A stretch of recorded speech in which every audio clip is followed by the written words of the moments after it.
ब्रह्मानंदं परमसुखदं केवलं ज्ञानमूर्तिं द्वन्द्वातीतं गगनसदृशं तत्त्वमस्यादिलक्ष्यम् एकं नित्यं विमलमचलं सर्वधी साक्षिभूतं भावातीतं त्रिगुणरहितं सद्गुरुं तं नमामि। नमामि नारायण पादपङ्कजं करोमि नारायण पूजनं सदा वदामि नारायण नाम निर्मलं स्मरामि नारायण तत्त्वमव्ययम्। श्रीरामचन्द्र चरणं मनसा स्मरामि श्रीरामचन्द्र चरणं वचसा गुणामि श्रीरामचन्द्र चरणं शिरसा नमामि श्रीरामचन्द्र चरणं शरणं प्रपद्ये। रामं रामानुजं सीतां भरतं भरतानुजं सुग्रीवं वायुसूनं च प्रणमामि पुनः पुनः। नाहं कर्ता हरिकर्ता तत्पूजा कर्म चाखिलं यज्जत्कर्म करोमि तत्तखिलं शम्भो तवाराधनम्। श्रीमन्नारायण समारंभा शंकराचार्यमध्यमा अस्मदाचार्यपर्यन्तां वन्दे गुरुपरम्परा।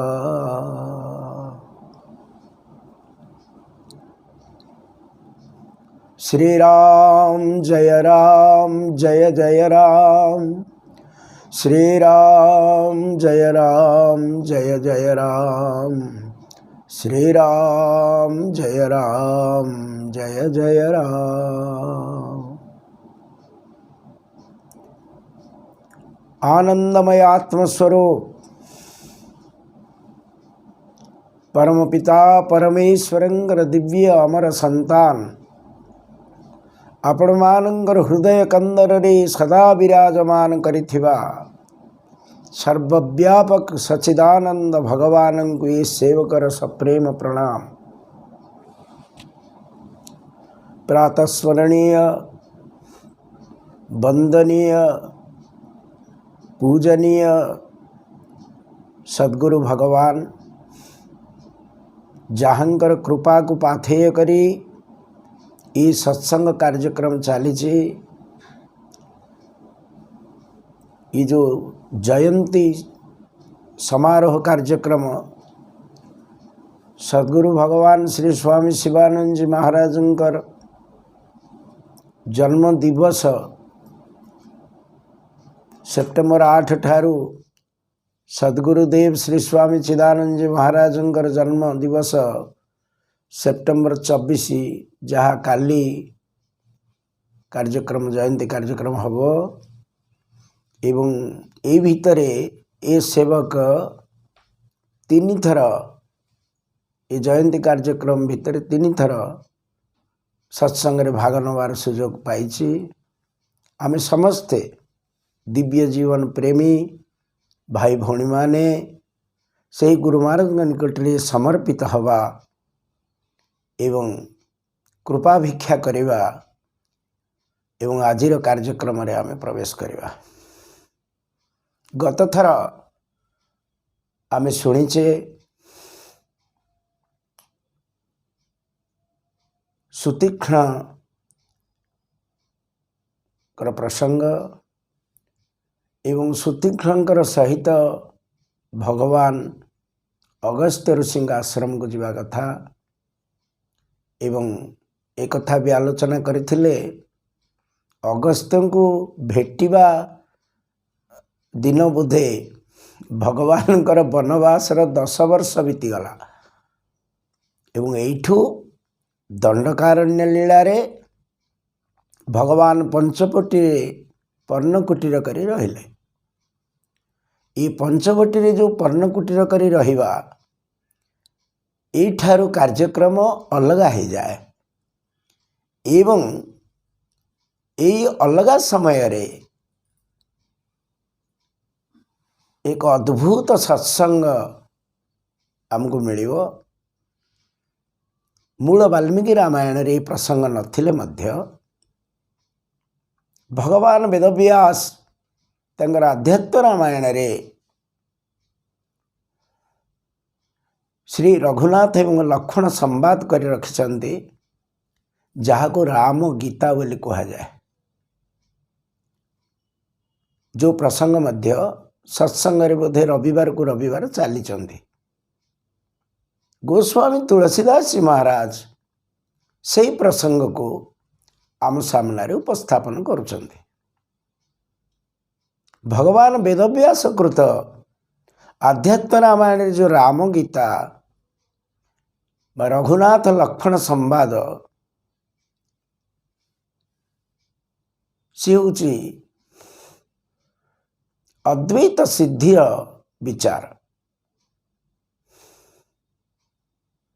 किंतु गोस्वामी विशिष्ट अद्वैतवाद साधक होइथिबा हेतु से को विशिष्ट अद्वैतवाद विचार रे उपस्थापन करिसथि। एई भारत वर्ष रे अनेक आध्यात्मिक स्कूल रही।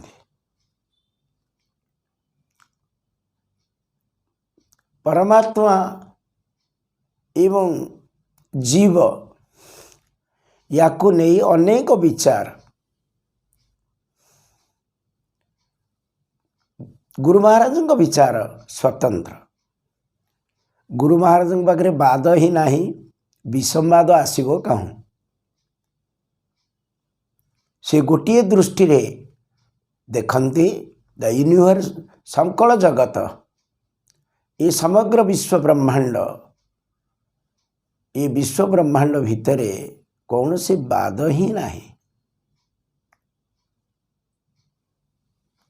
गोटे चेतना ईश्वर चेतना रे आमे बंचिवा।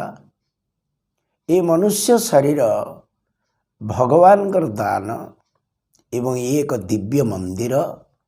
ये मंदिर रे ईश्वर व्यवस्थित अछंती।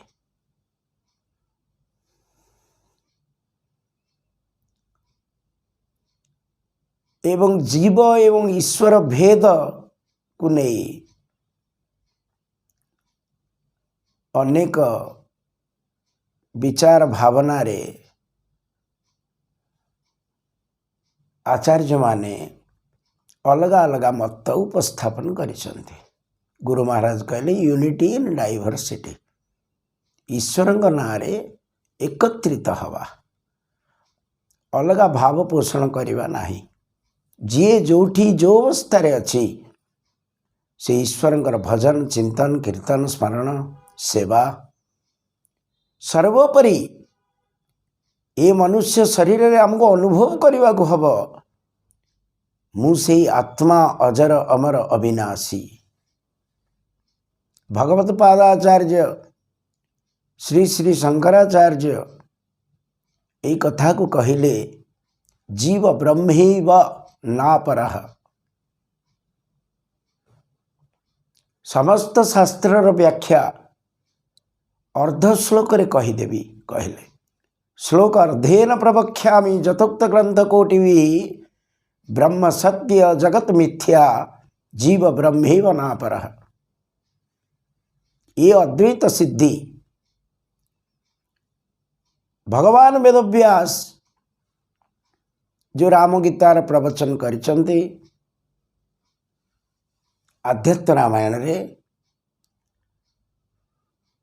से विचार को विशिष्ट अद्वैतवाद भाव रे उपस्थापन करिसंति संत शिरोमणि तुलसीदास जी महाराज। भगवान श्री रघुनाथ पर्णकुटीर रे उपवेशन करिसंति माँ भगवती सहित। लक्ष्मण सेवक मुद्रा रे करबद्ध प्रार्थना पूर्वक प्रभु को पचारुचंती, हे प्रभु ज्ञान वैराग्य भक्ति एवं माया एमानक विषय रे आपण कहंतु। भगवान ताकू बुझाउछन्ति कहउछन्ति तमे तमर मन बुद्धि एवं चित्त मन बुद्धि चित्त एकाग्रतार सहित ए कथा को तमे श्रवण कर लक्षण अति संक्षेप में या बुझे दूँ। भगवान कहले ये सचराचर विश्व ब्रह्मांड जो पर्यंत तोर मन गति करि पारुछि इंद्रिय माध्यम तू देखि पारुछु ये सब माया जहाँ देखा जाउछि सब माया। माया माने कौन? गुरु महाराज कहले MAYA my action your action all together is maya. फिर गुरु महाराज कहले maya is something which is really nothing which does everything।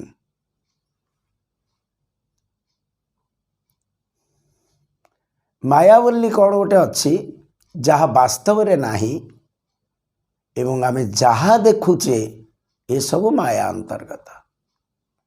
बढ़िया कथा कौन कहले गोस्वामी तुलसीदास जी महाराज मु मोरो तू तोरो ये सब होची माया।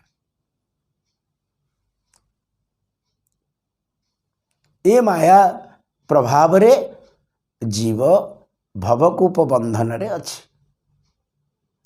माया मुक्त केतेबेले हबो जेतेबेले से ईश्वर को पाखरे समर्पित हबो। ईश्वर अनुग्रह न हेले ए मायारू ए मायार प्रभावरू माया बंधनरू मुक्त हवा कठिन व्यापार।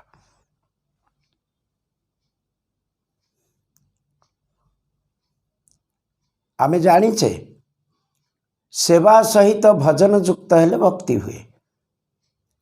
जोड़े सेवा नहीं जोड़े सत्कर्म अनुष्ठान नहीं से भक्ति हब केमती? भक्ति को धारण करबा पाई तार आधार होची वैराग्य। आधार दृढ़ नथिबा हेतु आमर भक्ति केतेबेले ऊपर मुहा तो केतेबेले तल मुहा। कार्तिक मास आसला बहुत भक्ति हब, कार्तिक सरीगला छाड़ खाई हब। कौन सी अनुष्ठान को 9 दिन धरी 15 दिन धरी 10 दिन धरी करिबा अनुष्ठान सरीगला तार पूर्णाहुति गला। ये स्थिति ये होची यार आधार दृढ़ नहीं। जेतेबेले मो भिन्न मु जगत देखु नाही मु ही जगत ये होची ज्ञान।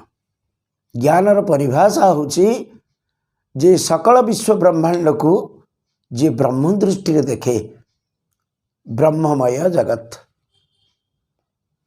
ये होची ज्ञान। जेतले मु आसिली देहबोध आसिला शरीर भाव आसिला एवं जेतले शरीर भाव आसिला मोर आसिला मु आउ मोर ई समग्रता मु मोर भितरे जेतले रहे या को अज्ञानता कहा जाए।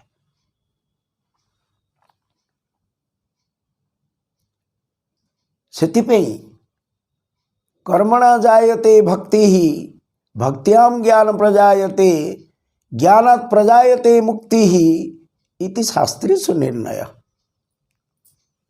भगवान वेदव्यास यही कथा को आम सामने उपस्थापन कले किंतु आजिर प्रसंग प्रवाह रे गोस्वामी तुलसीदास जी महाराज कहले वैराग्य एवं ज्ञान जरूरी किंतु भगवान को तरलैबा पे भगवान को प्रसन्न करवा हेले आमर ये भावना रखा हम आमे जीव जीव क्या कहवा तुलसीदास भाषा रे जे निज को जाने नाही जे ईश्वर को जाने नाही एवं ईश्वर माया को बोध करि नाही से हूँ जीव। आपको एत सहजरे आम बुझीपर जीव ताकू कहवा जे सबू जाने निज को जानी न थाए। आम जदि क्या पचार तमें किए कौठू आसीच केतेबेले जीवाको हब कौन परिचय तमर ये प्रश्नर उत्तर देई हुए नहीं एते सहज नहीं बा कौटू पढ़िकी कौटू ताको हृदयस्थ करी किछि कहीदवा ये तार समाधान नुह कि यार उत्तर नुह ये हूँ अनुभवर विचार। वास्तव में मु किए मुझे संसार को कहीं आसी मुझे तो जानी ना आमको जब पचारे जो तुम संसार को कहीं आस किए तुमको ये पठे केतबेले पठे उत्तर नहीं केतबेले जीवाक हम यार उत्तर भी नहीं ये कहीं अच्छ केतबेले समय पे अच्छ यार भी उत्तर नहीं कि विचित्र विचार। भगवान द्वारा प्रेरित है ये देव दुर्लभ मनुष्य शरीर धारण पूर्वक ये संसार को मुझे ये रहिबा भितरे मुझे कर्तव्य करी कर्मानुष्ठान करी जमी कथा को केबे मु भूली न जाए जे मु ईश्वर द्वारा प्रेरित होकर आसी एवं सबुले प्रस्तुत रही केतबेले मते शरीर छाड़ी जीवाक जिते मु प्रस्तुत रही एबुठू मोर प्रस्तुति आरंभ है जीवाई ताहले जीवन रे किसी गोटे परिवर्तन हम ये निश्चित लक्ष्य मोर जीवार अच्छी कौटिकी जीव जोटिकी जीवा परे जीवत्व सार्थक हो जोटिकी जीवा परे फेरिवार न थाए। भगवत गीतार ये कहगला जत गत्वा न निवर्तन्ते तद्धाम परमं मम तेबे संसार को कहीं आसी एठू एभली किछि मते प्राप्त होबार अछि मते पुरुषार्थ करिवार अछि जहाँ जानिला परे जहाँ अनुभव कला परे जहाँ पाइला परे मोर आउ किछि पाइबा पे बाकी रही जीव नाही। भगवत गीता स्पष्ट भाव में कहउचंती जंग लब्ध्वा चापरम लाभ मन्यते नाधिकम ततः ये भावना किंतु आज गोस्वामी तुलसीदास जी महाराज कहले भक्ति स्वतंत्र भक्तिकार अधीन रे नहांती आरंभ केमती करिवो आरंभ करबा पे से सूचना देले जे भगवत कथा कीर्तन श्रवण एवं एठी श्रवणादि नवधा भक्तिर साधना कहले श्रवणादि कहले आपण माने जानिचंती श्रीमद् भागवत ग्रंथ रे सप्तम स्कंद प्रहलाद चरित्र रे आसीबो हिरण्यकश्यप को प्रहलाद कहउचंती हे पिता मु सर्वश्रेष्ठ विद्या जानी कौन से विद्या श्रवण कीर्तनम विष्णु ये श्रवणादिक बोली कहले तुलसीदास जी महाराज कहीं ना अरण्य कांड रे माँ सबरणी को निमित्त करी से आउ एक प्रवचन देवे से प्रवचन रे से प्रथम करी कहिवे प्रथम भक्ति संथन कर संगा दूसरी रति मम कथा प्रसंगा से पटु नवधा भक्तिर प्रसंग आगु को कहिबे तेणु एठी स्वतंत्र भाव में कहले श्रवणादि नवधा भक्ति को से अभ्यास करिब। मोर कथा श्रवण रे रति साधु संत महात्मा पाखक जाई मोर कथा को श्रवण करिब। आर पाखरे से श्रवणटा केमती हम, से कीर्तन केमती हम ना मम गुण गावत पुलका शरीरा गदा गद गिरा नयन बहनीरा। मोर भक्तर लक्षण देख, ये से भक्ति करिव। भक्ति स्वतंत्र एवं थरे भक्ति जदि आसी जाए ना आपना छाए ज्ञान एवं वैराग्य आसीजिवे। ये ज्ञान को मुझे बुझाऊली आपण मानक सर्वव्यापक सत्ता सर्वत्र दृश्यते श्रूयते पिवा। जहाँ मु देखुची जहाँ मोर दृष्टिगोचर हेउना ये सब ब्रह्ममय ईश्वर सर्वत्र परिपूर्ण होकर रही। ए दृष्टि रे जगत को देखा हूँ साधन दृष्टि, या को ज्ञान कह जाए। तो वैराग्य कौन?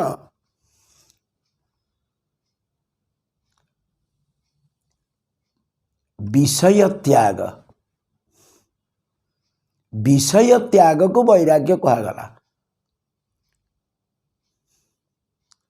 गोस्वामी जी ताको आम सामने उपस्थापन करुचंदे मनरे इंद्रिय रे एवं वस्तु विचार रे जो जो भावना सृष्टि हुए से भावना प्रति आसक्त न होवा ये वैराग्य।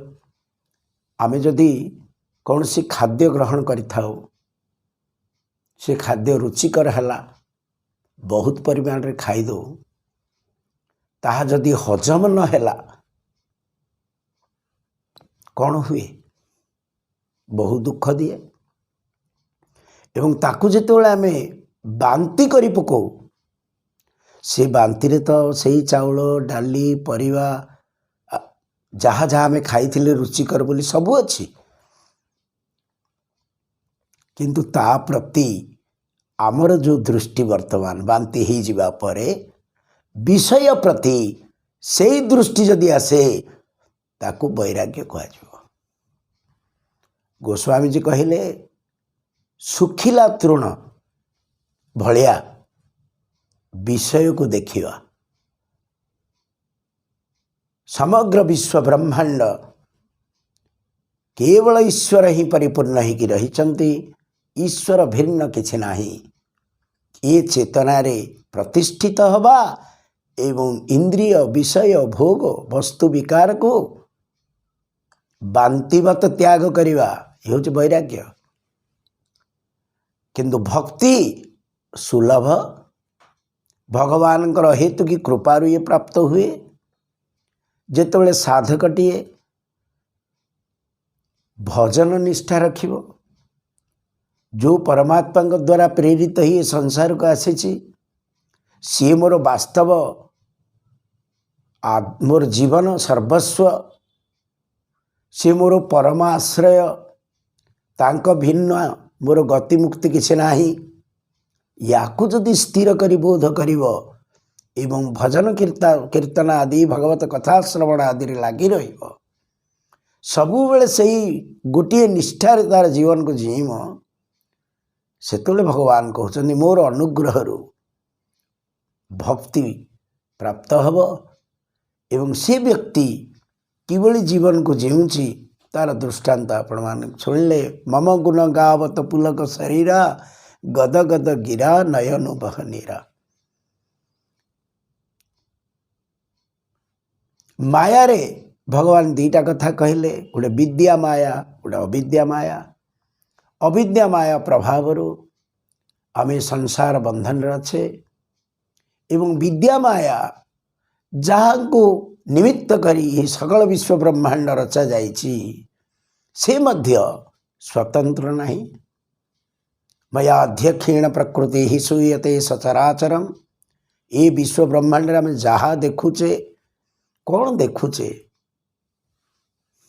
भूमिराप जलवायु अनल वायु खंग मन बुद्धिरेव च अहंकार इतिएहम भिन्न प्रकृति अष्टधा। ये 8 प्रकार प्रकृतिर जो वर्णना कले ये समस्त जड़ जहाँ आम जीव बोली कहूचे य एवं धार्यते जगत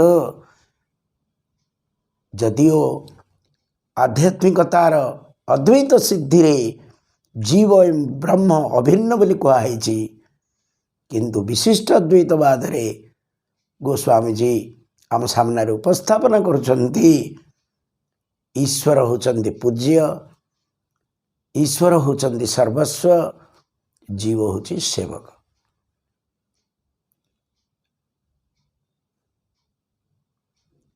जीव को से सेवक भाव नहीं कहीं आंकर ग्रंथ रे आंकर जो विचार सेवक धर्म रे जने जदि जीवन जीऊँची ताठू अधिक उच्चतर सोपान साधना आउ उपलब्ध नहीं। ये हूँ सिद्धांत विशिष्ट अद्वैतवादर सेवक सेव्य भाव बिनु भवन तरी औरगारी भजिय राम पद पंकज अस सिद्धांत विचारी। ये ग्रंथर सिद्धांत हूँ या सेवक सेव्य भाव मु जीव सेवक ईश्वर मोर सेव्य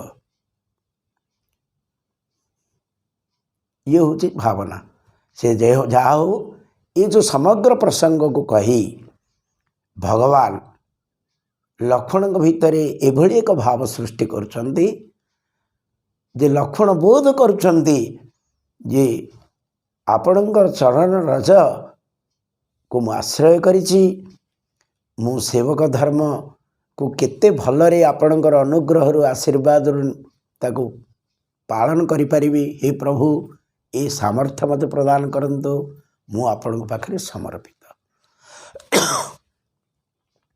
वर्तमान प्रसंग आम टिके आगु को जीवा। ये जो कथा प्रसंग आपण माने सुनिले अति संक्षेप रे आकु उपसंहार करुचे एथिपई या उपरे एक धारावाहिक प्रवचन चलीचंती रविवार सत्संग आपण ताको शुणुचंती।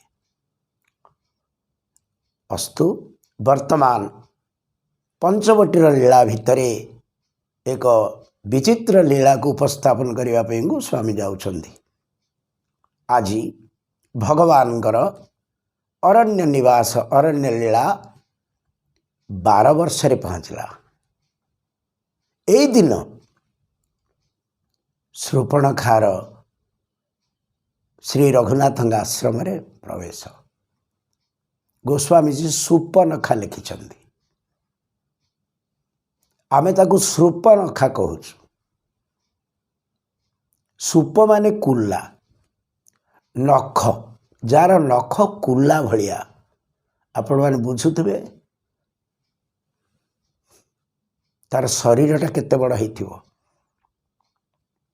सी कहूची तार परिचय रे मु रावणर भौणी। मूल वाल्मीकि रामायण रे भगवान श्री रघुनाथ को शूर्पणखा बुझौछि गोटे भाई मोर विश्व विजयी 3 लोक प्रभावित ता प्रभाव रे जो जहाँ कथा आपण मैंने आगु अनेक प्रकार शुणी सारे चलत दशानन डोलते अबनी खाली अबनी नहीं स्वर्ग रे थरहर इंद्रादि देवता जो थे भगवान श्री रघुनाथ तंकर अरण्य लीला रे प्रवृत्त होइचंती। एई दुष्ट राक्षस मानंकु दुष्ट राक्षस मानंकर प्रभावरु स्वर्ग को एवं ये मर्त्य लोकं को रक्षा करिवे समस्त जानते कथा। एवं ये जो शूर्पणखा प्रसंग आसीबो वर्तमान ये शूर्पणखा होचे अविद्या माया काम जनित। पूर्वर आपण माने शुणिचंदे अविद्या माया क्रोध ताड़का अविद्या माया लोभ मंथरा ये अविद्या माया काम ये हूँ शूर्पणखा। किंतु आमे जानिचे गोस्वामी तुलसीदास जी महाराज रामचरित मानस कहते जहाँ काम तहाँ राम नहीं, जोठी काम अच्छी सेठे राम नहीं, जोठे राम अछंती सेठे कामर प्रभाव किछि रहिबो नहीं। ये प्रवेश करिगला रघुनाथ आश्रम को एवं देखिला सुंदर जुगल कुमार। गोस्वामी जी लिखिले ये भगवान श्री रघुनाथ रूपकांतिर पटांतर नहीं। आगु को या ऊपर हम आउ टिके आलोचना करिबा, किंतु शूर्पणखा जेतेबेले देखिला भगवान श्री रघुनाथ को कहला गोटे भाई मोर त्रैलोक्य विजयी रावण, आउ गोटे भाई मोर कुंभकर्ण से सोई रहे, आउ गोटे भाई मोर अच्छी ता विभीषण, ता पाखरे समस्त देवता गुण रही, कौन सी आसुरिक प्रवृत्ति नहीं ता पाखरे। आउ दुई भाई जो माने दंडकारण्य रहउचंती से होचंती खर आउ दूषण। सेथिबे आपण प्रसंग रे देखिथिबे आगु को भी सुनिबे रावण कहिब खर दूषण मम सम बलवंता, ए कथा को स्पष्ट करुछि। किंतु मु कहा द्वारा प्रभावित नुह, मु मो इच्छा रे ये सबुआड़े विचरण करे, सबु प्रकार रूप मु धारण करि पारे।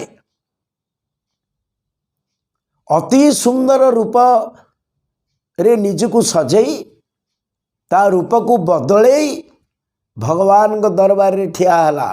कौन कहिला मु एते एते जगह बुलीची किंतु एई बळी दिव्य सुंदर पुरुष मु कोठी देखि नाही। भगवान श्री रघुनाथ वास्तव में दिव्य पुरुष, सहस्र शीर्ष पुरुष। भगवान होचंती सर्वनियंता सर्वंतर्यामी समस्तंकर हृदय से प्रभु अनंत कोटि ब्रह्मांडर ईश्वर। किंतु शूर्पणखा कहला तुम सम पुरुष न मो सम नारी, कहला तमे जमी तम भलिया पुरुषटीए तम भलिया किए नाही, मो भलिया मध्य एक नारी ए जगत रे किए नाही। आज सौभाग्यक्रमे मु तम साथी मिलित होची, मु अनुभव करुची जे विधाता आमर जोड़ी को प्रस्तुत करी रखिछि। यह संजोग विधि रचा विचारी। ब्रह्मा एक कथा को शुणुवे मनरे भावुवे मुना कहीं उठाऊँ। भगवान अनंत कोटि ब्रह्मांडर ईश्वर आउ तांको सहित शूर्पणखार जोड़ी ब्रह्मा करिसंती प्रस्तुत करिसंती बोली शूर्पणखा कहूची। विचार करंतु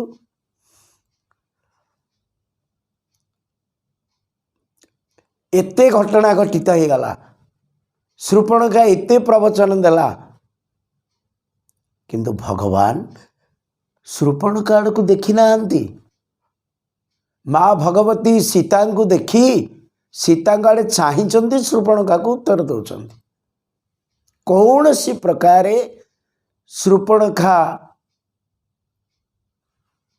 देखिला जे मोर एठी किछि कौन सी प्रभाव नाही।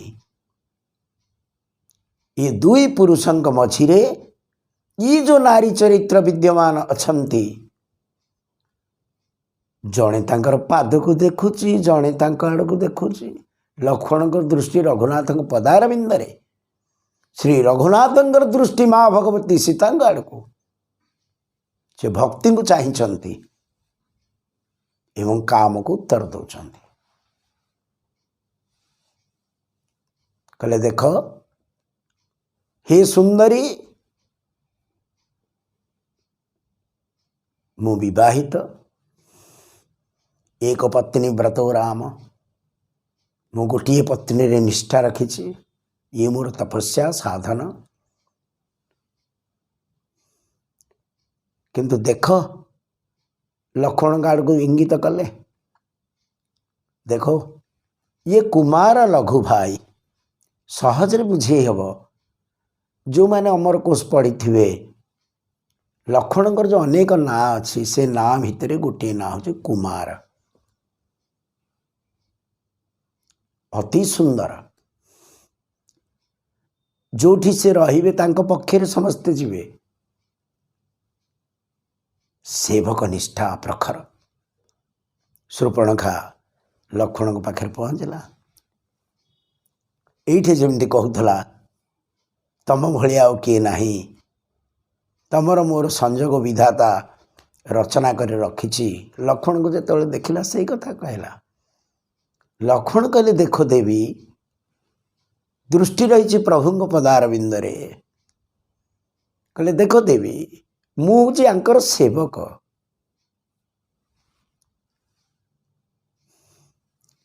ତମେ ଯଦି ମୋ ସାଥିରେ ଯୋଡ଼ି ହେବାର ଇଚ୍ଛା କରୁଛ, ତମେ ତ ଏଇ ସୃଷ୍ଟିରେ କାହାକୁ ମାନିବା ବ୍ୟକ୍ତିତ୍ୱ ନୁହଁ, ଏକ। ଦୁଇରେ ତମ ଭଳିଆ ବି ଆଉ କିଏ ନାହିଁ। ତମେ କାହିଁକି କାହାର ସେବିକା ହବ? ସେରଭେଣ୍ଟ ଜୀବନ କାହିଁକି ଜୀବ? ତମେ ଯାଅ, ସେ ସର୍ବସମର୍ଥବାନ ଈଶ୍ୱର, ସେ ସବୁ କରିପାରନ୍ତି। ତୁରନ୍ତ ହିଁ ଲକ୍ଷ୍ମଣ ଶୂର୍ପଣଖାକୁ ଶ୍ରୀ ରଘୁନାଥଙ୍କ ଆଡ଼କୁ ପଠେଇଲେ। ଆମେ ଏଥିରୁ କ'ଣ ବୁଝିବା? ଆପଣମାନେ ଜାଣିଛନ୍ତି, ଏବେ ଟିକିଏ ତଳେ ଲକ୍ଷ୍ମଣ ଭଗବାନଙ୍କୁ ପଚାରୁଥିଲେ କିଛି କଥା। ସେ ଭିତରେ ଗୋଟିଏ କଥା ଥିଲା, ପ୍ରଭୁ ଆପଣଙ୍କ ମାୟାର ରୂପ କ'ଣ? ବୋଧେ ଏ ମାୟାର ରୂପ, ଏ ମାୟାବିନୀ ଶୂର୍ପଣଖାକୁ ରଘୁନାଥ ଲକ୍ଷ୍ମଣଙ୍କ ପାଖକୁ ପ୍ରେରିତ କରୁଛନ୍ତି। କିନ୍ତୁ ଲକ୍ଷ୍ମଣ କିଏ? ଲକ୍ଷ୍ମଣ ହେଉଛନ୍ତି ବୈରାଗ୍ୟ। ବୈରାଗ୍ୟ ଆଗରେ କାମ ଠିଆ ହେଇପାରିବ ନାହିଁ। କୌଣସି ପ୍ରକାର ତାର ପ୍ରଭାବ ରହିବ ନାହିଁ। ଆଉ ଯେଉଁଠି ରାମ, ସେଠି କାମ ରହିବ କାହୁଁ। ତେଣୁ ରଘୁନାଥଙ୍କ ଦରବାରରେ କେତେ ପ୍ରକାର ନିଜକୁ ସେ ସଜେଇକି ଆସିଛି। ରୂପ ବଦଳେଇ ପାରେ। ଯାହାର ନଖ ଗୁଡ଼ାକ କୁଲା ଭଳିଆ, ସେ କେତେ ଭୟଙ୍କର ହେଇଥିବ ବିଚାର କରନ୍ତୁ। ଭଲ ପାଇବ ତ ଭଲ ପାଇବ, କିନ୍ତୁ ନଖରେ ଯଦି ସେ ତମକୁ ସମ୍ଭାଷଣ କରେ, କ'ଣ ହବ? Your skeleton will be out from the body cavity. ଆପଣଙ୍କର ରକ୍ତ ମାଂସର ଶରୀର ଏବଂ ହାଡ଼ ଅଲଗା ହେଇଯିବ। ଯଦି ଆପଣଙ୍କ ଉପରେ ପ୍ରହାର କରେ କୌଣସି କାରଣରୁ। ଶୂର୍ପଣଖା ଅତି ବିଭତ୍ସ, ଅତି ଭୟଙ୍କର। ସେ ରାବଣର ଭଉଣୀ। ଗୋସ୍ୱାମୀଜୀ କହିଲେ, ବିନା କାରଣରେ ଚୋଟା ମାରିବ, ଇଏ ଚୋଟ ମାରିଦେବ। ସର୍ପିଣୀ, ଭୟଙ୍କର ବିଷକୁ ଧାରଣ କରିଥିବା ସର୍ପିଣୀ ଶୂର୍ପଣଖା ଶ୍ରୀ ରଘୁନାଥଙ୍କ ଦରବାର ଭିତରେ ଆସିଛି ତାର ପ୍ରଭାବ ଦେଖାଇବା ପାଇଁ। ନିଜକୁ କେତେ ପ୍ରକାର ସଜେଇଛି, ତାର ଠିକ୍ ଠିକଣା ନାହିଁ। ଏତେ ବଡ଼ ସୁନ୍ଦର ରୂପକୁ ଧାରଣ କରିଛି, ସତେକି ପ୍ରଭୁଙ୍କୁ ପ୍ରଭାବିତ କରି ପକାଇବ। କିନ୍ତୁ ବାସ୍ତବରେ ଯେତେବେଳେ ଅନୁଭବ କଲା, ଜାଣିଲା ଯେ ଏଇଠି ମୋର ପ୍ରାଧାନ୍ୟତା କିଛି ରହୁନି, ମନରେ ବିଚାର କଲା, ମା ଭଗବତୀ ସୀତାଙ୍କ ଆଡ଼କୁ କ୍ରୋଧପୂର୍ଣ୍ଣ ଦୃଷ୍ଟିରେ ଦେଖିଲା। ମୂଳ ବାଲ୍ମୀକି ରାମାୟଣରେ ଶ୍ରୀ ରଘୁନାଥଙ୍କୁ କହିଥିଲା, ଏଇ ଯେଉଁ ଲକ୍ଷ୍ମଣ ଏବଂ ସୀତା, ଏଇ ଦୁଇ ଜଣଙ୍କୁ ମୁଁ ଭକ୍ଷଣ କରିଦେବି। ଆଉ ତମକୁ ନେଇ ଏଇ ଯେଉଁ ଦଣ୍ଡକାରଣ୍ୟ ପଞ୍ଚବଟୀ, ଏଇ ଯେଉଁ ଅରଣ୍ୟ, ଏ ଅରଣ୍ୟରେ ଆମେ ବିହାର କରିବା। ଏବଂ ଯେତେବେଳେ ମା ଭଗବତୀ ସୀତାଙ୍କ ଆଡ଼କୁ କ୍ରୋଧ ଦୃଷ୍ଟିରେ ଦେଖିଲା, ତା ରୂପ ବଦଳିଗଲା।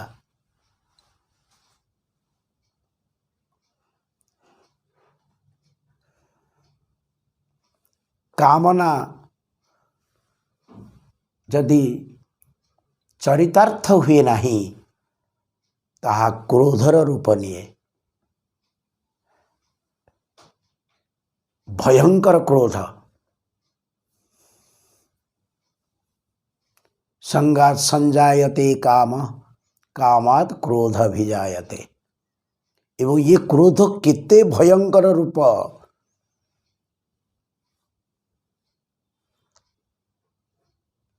भगवान श्री रघुनाथ तुरंत लक्ष्मण को इंगित कले, निर्देश कले कार्यानुष्ठान करने पाए। काम प्रभावित करिपारिब नाही वैराग्य को, एवं वैराग्य द्वारा काम ये दंडित होइछि। गोस्वामी जी लिखिले नाक कान बिनु भय बिगरारा। नाक आउ कान को काटिकी छाड़ीदेले। तुलसीदास जी महाराज कहले ए नाक कान को काटी लक्ष्मण चुनौती देले रावण को। प्रस्तुत हो जाए रावण वर्तमान।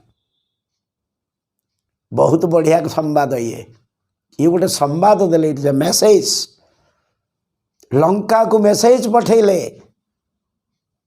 आर पाखे आम देखा शूर्पणखा जिते स्थान छाड़िक जाइछि, नाक कान ताको काटी दिया जाइछि। कान कहले श्रुति, श्रुति विहीन करदेले।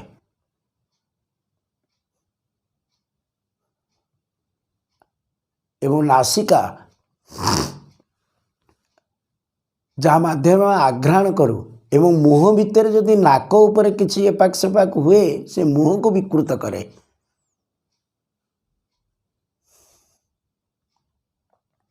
एवं ये शूर्पणखा द्रुत बेगरे खर दूषण पाखे पहुँचला। खर माने आप ना रु जानी पारुचंदी। खर जुआड़े जीव से जगह को खाली करदब। खरार भୟରେ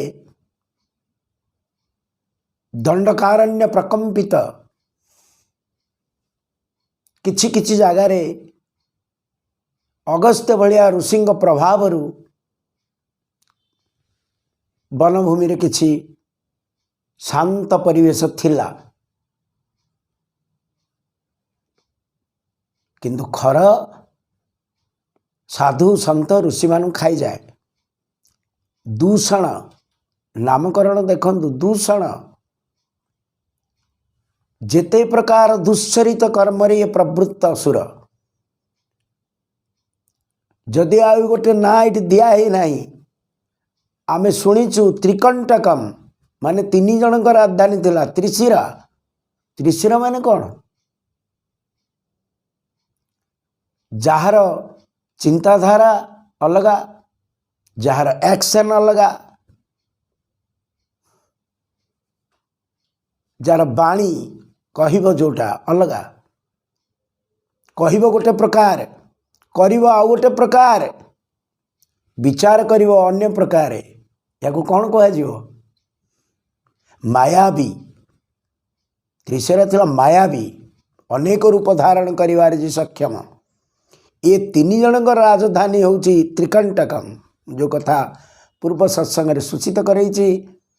कृते पद्मावतीपुरम त्रेतयाम च त्रिकंटकम द्वापरे च जनस्थान कलौ नासिक विद्यते। एइथिपे जगार नासिक ना पड़ेला। नासिक पंचवटी, जो जगार शूर्पणखार नासिका छेदन होता। वर्तमान कथा प्रसंग देखिबा। शूर्पणखा रघुनाथंक दरबार रु नासिक नाक आउ कान छेदन हवा परे बड़ भयंकर रूप धारण करी गर्जन तर्जन करी पहुँच गला खर दूषण पाखे। एवं सेठी आरंभ कला तार प्रलाप। से माने देखिले रूप को कौन है किए करिछि। इमीडिएट एक्शन 14,000 राक्षस को नहीं खर दूषण त्रिशरा आसिले। मूल वाल्मीकि रामायण रे आग असुर माने आसिले। ये असुर जेतेबेले आसिबार सूचना सर्वंतर्यामी सर्वनियंता ईश्वर को बोध है जे वर्तमान निशिचर विहीन करऊ मही जो प्रमाण मु करी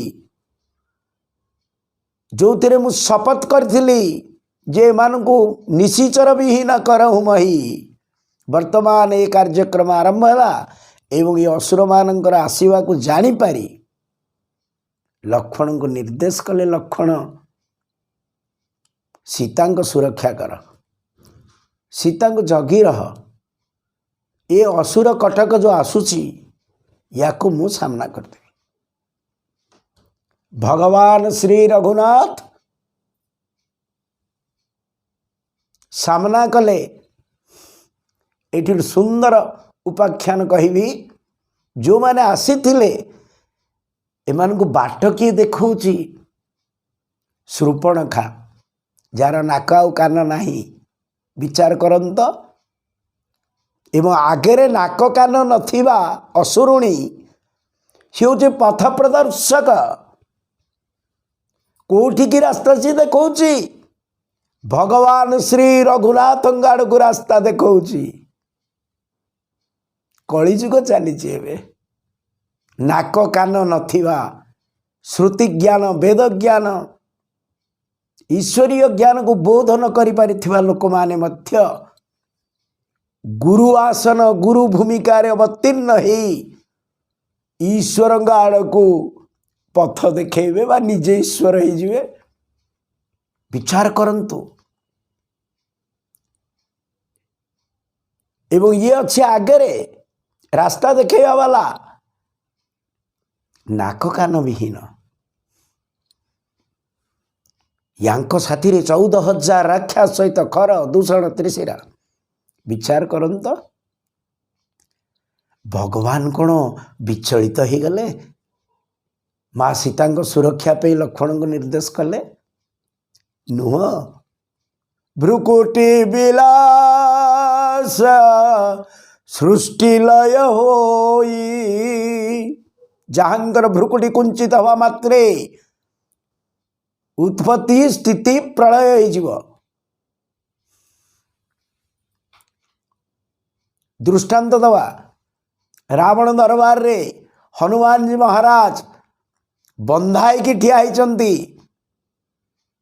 रावण जितेबाला क्रोधपूर्ण दृष्टि रे देखुची चतुर्दिग को दिगपाल माने रक्षा कर समस्त भयभीत रावण देखला सबू डरिकी रड़ी कर बंधाई की ठिया कड़े निडर भाया ठिया पचारा अरे तते डर भय नहीं हनुमान कहले मते डर आ भय हब कुआड़ू ना कहीं नहीं ना जार भ्रुकुटी कुंचित हो मात्रे सृष्टि स्थिति प्रलय हो जाए से प्रभु मोर परमाश्रय मु मुखार बिंदु को चाहता है पाद को सब चाहता है आ तू ये आखि रे समस्त की डर समस्त की कंपेक थरौचे जे मोर कौन प्रभाव मो उपरे की प्रभाव पड़ो तार आपण विचार करंतु भगवान जहां पाखरे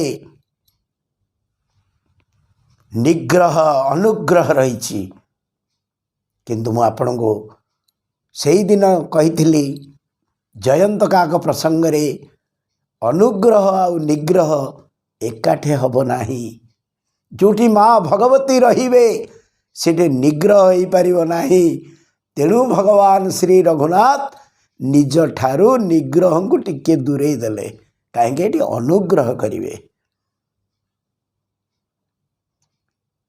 ये अनुग्रह नहीं ये निग्रह करिवे तेणु अनुग्रह को दूरेले अनुग्रह करिबा जहा प्रभु पे निग्रह भी ताहा किंतु शासनटा अलग प्रकार हुए से असुर मान उपरे मध्य जेतेबेले अस्त्र प्रयोग करिसंती बा तांको मारिचंती से माने मध्य नित्यधाम को प्राप्ति होती निर्वाण दायक क्रोध जाकर आसव प्रसंग आग को निर्वाणदायक क्रोध क्रोधरे चाहिदेले मोर मृत्यु है एवं निर्वाण प्राप्ति हेली मत नित्यधाम प्राप्त है। श्री रघुनाथ रूप दर्शन विचित्र विचार असुर गुड़ाक प्रभु को चाहिए एकाकी ईश्वर ठिया होती हाथी पल को जमती सिंह सामना करे बलवान सिंह हाथी पल को सामना कला भलिया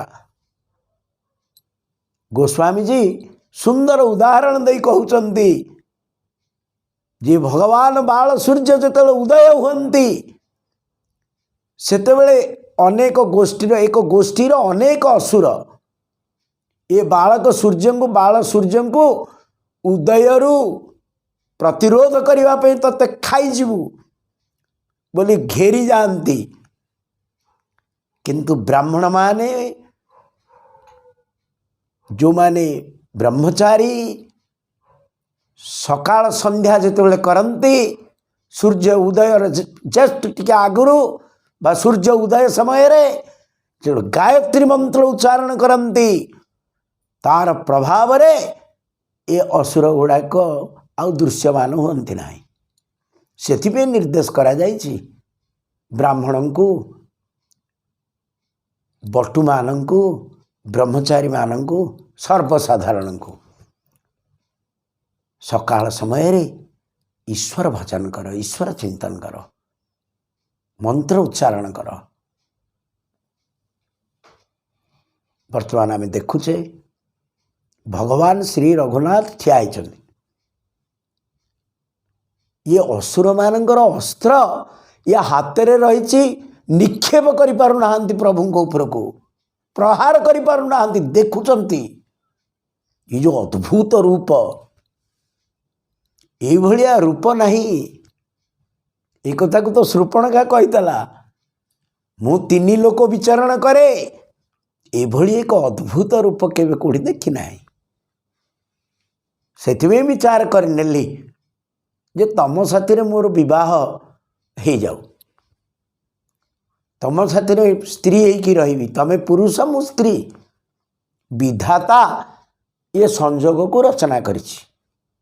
आज प्रसंग उल्टी जाइछि जो माने मारिबा पे युद्ध करिक बद्ध कर देबो बोली आछंती से माने मध्ये ए रूप रे स्तंभीभूत होइछंती एते मात्रा रे मोहित हो जाइछंती ए रूप रे अस्त्र निक्षेप करि पार नांती चाहिछंती। खर कहला केते दे खाइछि ऋषि बाबाजी ब्राह्मण जहा पड़ला खाई दिए मु किंतु ये भलिया रूप केबे तो कोठी देखिनी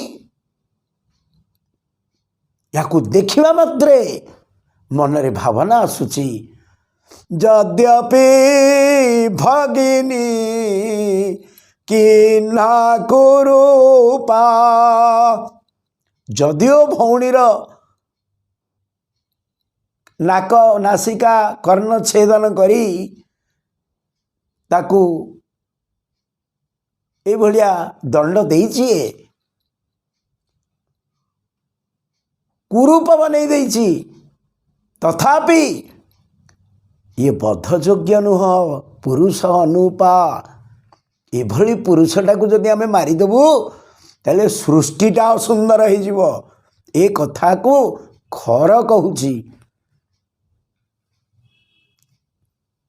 जे मारिबा को निर्देश करिछि मारिबा पे आसीछि प्रभु को सामना जतबेले करुछि भगवानंकर जो रूप माधुरी ये जो अपरूप रूप ये रूप रे मोहित हो जाइछि केवल चाहि रहिला मरिबो केमती प्रभु को जदि चाहिमो प्रभु को रूप रे जदि मोहित हब मरिबो केमती ता मन भितरे भावना आसला जदियो मो भौणी को ये कुरूपा करिछि आमे शुणीचु या पाखरे एक विश्वमोहिनी नारी रही विश्वमोहिनी कौन अनंत कोटि ब्रह्मांड रे मो माँ को क्या साथ तुलना करवा माँ माँ ତା ଭଳିଆ କିଏ ହେଇପାରିବେ ନାହିଁ। ସେଇ ନାରୀକୁ ଇଏ ଆମକୁ ଦେଇଦଉ, ଆମେ ଆକୁ ଦୟା କରିବୁ, ଆକୁ ମୋଟେ ମାରିବୁ ନାହିଁ। ପୁରୁଷ ସିଂହ ଭଗବାନ କହିଲେ ଆମେ ପୁରୁଷ ସିଂହ, ଆମେ ଏ ଅରଣ୍ୟକୁ ଖେଳିବା ପାଇଁ ଆସିଛୁ। ବିଚିତ୍ର କଥା। ଏବଂ ଆମ ଆଡ଼କୁ ଯେଉଁମାନେ ଆସନ୍ତି ଆମେ ତାଙ୍କ ଉପରେ ପ୍ରହାର କରୁ। ଦୌଡ଼ି ଯାଉଥିବା ପ୍ରାଣୀକୁ ପଛରୁ ମାରିବା ରଘୁବଂଶୀଙ୍କର କାର୍ଯ୍ୟକ୍ରମ ଭିତରେ ନାହିଁ। ଆମେ ରଘୁବଂଶୀ, ଆମେ ପୁରୁଷ ସିଂହ, ଏ ଅରଣ୍ୟକୁ ଖେଳନ କରିବା ପାଇଁ ଆସିଛୁ। ଏମିତି ଖେଳି ଖେଳି ଏସବୁ ଅସୁରମାନଙ୍କୁ ସମାପ୍ତି କରିଦେବୁ। ଅଦ୍ଭୁତ କଥା ପ୍ରଭୁଙ୍କ ମୁହଁରୁ ଯେତେବେଳେ ବାହାରିଲା, ୟା ପରେ ଯେଉଁ ଭୟଙ୍କର ଯୁଦ୍ଧ, ଏ ଭୟଙ୍କର ଯୁଦ୍ଧରେ ଖର ଦୂଷଣ 14,000 ରାକ୍ଷାସ ସମାପ୍ତି ହୋଇଗଲେ ଗୋସ୍ୱାମୀଙ୍କର ବିଚାରରେ। ଯଦିଓ ଏଥିରେ ଯେଉଁ ଛନ୍ଦ ପ୍ରୟୋଗ କରିଛନ୍ତି ଗୋସ୍ୱାମୀଜୀ, ଅତି ଚମତ୍କାର ଛନ୍ଦ ସବୁ। ହଁ, କାହିଁକି ଛନ୍ଦ ପ୍ରୟୋଗ କରିଛନ୍ତି ଗୋସ୍ୱାମୀଜୀ ଆପଣ ଜାଣନ୍ତି? ଯଦି ଗୋଟେ ଯୁଦ୍ଧ ହେଇଯିବ, ଯୁଦ୍ଧକୁ ଗୋଟେ ବାଜା ଦରକାର, ଯୁଦ୍ଧ ବାଦ୍ୟ। ତ ଗୋସ୍ୱାମୀ କ'ଣ କରନ୍ତି ନା, ଗୋସ୍ୱାମୀ ଯେତେବେଳେ ରାମାୟଣ ଗ୍ରନ୍ଥକୁ ଲେଖୁଛନ୍ତି ସବୁବେଳେ ସେଇ ଭଗବାନ ରଘୁନାଥଙ୍କ ସାଙ୍ଗରେ ରହିଛନ୍ତି, ରଘୁନାଥଙ୍କ ଚିନ୍ତନରେ ଡୁବିକି ରହିଛନ୍ତି। ଏଭଳି ପରିସ୍ଥିତି ଯେତେବେଳେ ହେଇଯାଏ ସେତେବେଳେ ସେ ଉହା ଆଉ ତହା ଏ ଦୁଇଟି ଶବ୍ଦ ପ୍ରୟୋଗ କରନ୍ତି। ଉହା ମାନେ ଏଠାରେ ପ୍ରଭୁଙ୍କ ପାଖରେ, ତହା ମାନେ ବିପକ୍ଷଙ୍କର ପାଖର କଥା ସେ କହିବେ, ସେଇଠି ସେ ନିଜକୁ ସାମିଲ କରିବେ ନାହିଁ। ତେଣୁ ଭଗବାନଙ୍କ ପାଖରେ ନିବେଦନ କଲେ, ପ୍ରଭୁ ଏଇଠି ଯେଉଁ ଯୁଦ୍ଧ ବର୍ତ୍ତମାନ ଆରମ୍ଭ ହେଇଗଲା, ଏଥିପାଇଁ ତ ବାଜା ଦରକାର। ସେଥିପାଇଁ ଗୋସ୍ୱାମୀଟି ଛନ୍ଦ ପ୍ରୟୋଗ କରିଛନ୍ତି। ଲଙ୍କାକାଣ୍ଡ ମଧ୍ୟ ଆପଣ ଛନ୍ଦମୟ ଦେଖିବେ। ଯେଉଁ ଯୁଦ୍ଧ ପର୍ଯ୍ୟାୟ ଆସିବ, ୟାକୁ ତ ଜ୍ଞାନକାଣ୍ଡ କୁହାଯାଇଛି ରାମଚରିତ ମାନସରେ। ଏଇଠି ମଧ୍ୟ ଅନେକ ଛନ୍ଦ। ଏବଂ ଏ ଅରଣ୍ୟକାଣ୍ଡରେ ଗୋଟିଏ ପାଖରେ ସ୍ତୁତି, ବର୍ତ୍ତମାନଠୁ ଆରମ୍ଭ ହେଲା ଛନ୍ଦ। ଏ ଛନ୍ଦରେ ଗୋସ୍ୱାମୀଜୀ ନିଜକୁ ସାମିଲ କରିଛନ୍ତି। ଏବଂ ଇଏ ଯୁଦ୍ଧ ସମୟର ଯେଉଁ ବାଜା, ଯୁଦ୍ଧ ବାଜା ଭାବରେ ଆକୁ ଆମେ କହିପାରିବା। ଏବଂ ଏ ଯେଉଁ ପ୍ରସଙ୍ଗ, ଅଦ୍ଭୁତ ପ୍ରସଙ୍ଗ, ବର୍ତ୍ତମାନ ଦଣ୍ଡକାରଣ୍ୟରୁ ପଞ୍ଚବଟୀ ଲୀଳାରୁ ଆରମ୍ଭ ହେଇଗଲା। ଯେ ସାଧୁ ସନ୍ଥ ମହାପୁରୁଷମାନଙ୍କୁ ଯେଉଁ ଅଭୟତା ପ୍ରଦାନ କରିଛନ୍ତି ଠାକୁର, ୟାର କାର୍ଯ୍ୟକ୍ରମ ଏଇଠୁ ଖର ଦୂଷଣ ତ୍ରିଶିରାଦି 14,000 ରାକ୍ଷାସ ଏମାନଙ୍କୁ ଏଠି ବଦ୍ଧ କରିଛନ୍ତି। ଏବଂ ବାର୍ତ୍ତା ଯିବ ରାବଣ ପାଖକୁ। ଏଇ ଯେଉଁ ଶୂର୍ପଣଖା, ଇଏ କାମରୂପୀ ଅବିଦ୍ୟା, ଇଏ ଯୋଗାଯୋଗ କରିବ ରଘୁନାଥଙ୍କ ସହିତ ଲଙ୍କା ପର୍ଯ୍ୟନ୍ତ। ବର୍ତ୍ତମାନ ରାମାୟଣ ପଞ୍ଚବଟୀରୁ ଲଙ୍କା ପର୍ଯ୍ୟନ୍ତ ଗତିଶୀଳ ହେବେ। ଏବଂ ୟାର ମାଧ୍ୟମ ଏ ଅବିଦ୍ୟା ମାୟା କାମରୂପୀ ଶୂର୍ପଣଖା। ଏଇଠି ଯେତେବେଳେ ଦେଖିଲା ଯେ ବର୍ତ୍ତମାନ ସ୍ଥିତି ଏ ସମ୍ପୂର୍ଣ୍ଣ ଦଣ୍ଡକାରଣ୍ୟ ରାକ୍ଷସ ଶୂନ୍ୟ, ଅସୁର ଶୂନ୍ୟ ହେଇଗଲା, ଲଙ୍କା ଆଡ଼କୁ ଦୌଡ଼ିଲା, ରାବଣ ସହିତ ଯୋଗାଯୋଗ କରିବ, ପ୍ରସଙ୍ଗ ଆଗକୁ ବଢ଼ିବା। ବର୍ତ୍ତମାନ ଆମେ ଦେଖୁଛେ ଏକ ଅଦ୍ଭୁତ ସ୍ଥିତି, ଯେଉଁ ଅଦ୍ଭୁତ ସ୍ଥିତିରେ ପ୍ରିୟତମ ପ୍ରଭୁ ଲୀଳା କରିକିରି ଏ ସମ୍ପୂର୍ଣ୍ଣ ଅସୁରଙ୍କ ପ୍ରଭାବରୁ ଦଣ୍ଡକାରଣ୍ୟକୁ ମୁକ୍ତ କଲେ। ଯେଉଁ କଥାକୁ କୁହାହେଇଥିଲା, ଦଣ୍ଡକ କାନନ ପାବନକାରୀ, ହେ ପ୍ରଭୁ ଆପଣ ପାଦ ସଞ୍ଚାରଣ କରି, ଆପଣ ପାଦ ପକେଇ ଦେଇକିରି ଏ ଦଣ୍ଡକାରଣ୍ୟକୁ ପାବନ କରନ୍ତୁ। ସାଧୁ ସନ୍ଥ ମହାତ୍ମା ମାନେ ଆନନ୍ଦରେ ବିଚରଣ କରନ୍ତୁ। ଏ ଅରଣ୍ୟରେ ନିର୍ଭୀକତା ଦିଅନ୍ତୁ, ଅଭୟତା ଦିଅନ୍ତୁ ଠାକୁର। ବର୍ତ୍ତମାନ ଠାକୁର ସାଧୁ ସନ୍ଥ ମହାତ୍ମା ମାନଙ୍କୁ ଅଭୟତା ପ୍ରଦାନ କରି ବସିଛନ୍ତି ପର୍ଣ୍ଣକୁଟୀରରେ ପଞ୍ଚବଟୀର। ଏତିକି आपण मान सामने उपस्थापन करी गुरु महाराज पाखे समर्पित होई ए सेवक वाणी को विराम करुचे। ओम पूर्णमदः पूर्णमिदं पूर्णात् पूर्णमुदच्यते पूर्णस्य पूर्णमादाय पूर्णमेवावशिष्यते। बोल सच्चिदानंद भगवान की जय। सद्गुरु महाराज की जय। सनातन धर्म की जय। नमः पार्वती पतये हर हर महादेव। श्री राम जय जय राम। श्री राम जय जय राम। श्री राम जय जय राम। ओम तत्सत।